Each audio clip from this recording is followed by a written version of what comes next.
สบายดีไอ้น้องปี10 ปีเนาะทุกประเทศลาวเขาเด้อวันนี้คอยจะมารีวิวเครื่องปืนลมสู่หารเนาะนี่ตัวอยู่ที่คลิปนี้ก็มีตัวราคาทึกกับตัวราคาแพงเนาะมันขึ้นเขาจับคือเขาอัปเดตเนาะตัวแรกนี่มันเป็น K2 เลยนี่ K2 ตัวนี้ประกอบเป็นถังอารุกุลมุนวาล์ว8 แบนเราเก็บเต็กเก็บเสียงเก็บเต็กเราข้างในมันเป็นเราปฏิกรณ์นะกล้องมันมักคูดราคาตัวนี้มีสูบเติมลมแถมเนาะมีลูกปืน1 กับนี่ถ้าประกันปี1นี่ค่อยขายราคาก็ยังบอกราคาเลยเนาะ8 ล้านเด้อเนี่ยใครสนใจก็เสียเข้ามาเบอร์แอปค่อยยังติดเบอร์แอปไว้ลำที่2เป็นท็อปเอกล้องแวทฮันเตอร์วาล์ว16ถังกักบอนเก็บเสียงF5เราข้างในมันเป็นเราปฏิกรณ์เนาะท้ายมีโนมใส่ท้ายเนาะคลิปมือยางดอกไก่สีแดงเป็นเครื่องไส้ก้อนเด้อนี่เครื่องมีรับประกัน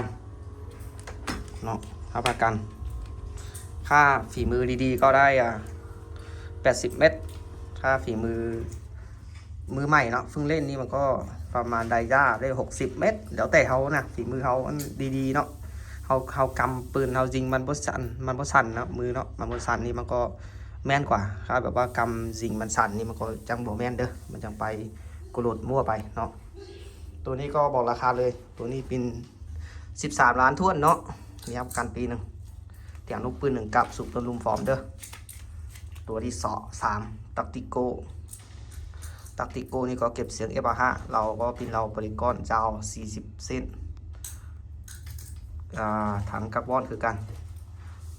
กล้องเวทฮันเตอร์เนาะถ่ายใหญ่ถ่ายนี่พับได้เด้อเนาะโอเคก็รับประกันปี1ตัวเนี่ยก็พี่เครื่องใส่ก่อนคือกันขานี่จังขา20 มิล20 มิลตัวนี้ก็ระยะยิงไกลรับประกันอยู่80 เมตรเด้อแค่นิ้วนี้เนาะ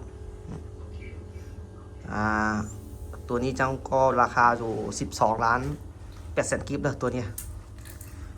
รุ่นที่3เป็น42นี่ที่เขาก็ได้เว้านี่เนาะมันแบบว่ามันก็ดีหมดแล้วนะ42เนี่ย42นี่ตัวนี้จังราคาอยู่16 ล้านเนาะอัปเกรดทุกอย่างสปริงขอนตีดีมดตัวนี้รับประกันปี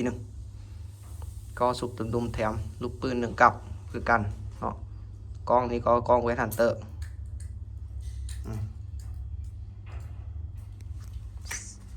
16 ล้านเด้อตัวนี้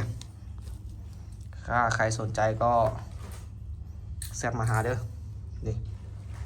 เป็นเครื่องใหม่ห้อยเนาะมาจากห้องงานเลยอันนี้มาจากห้องงานนี้เขาจะแก้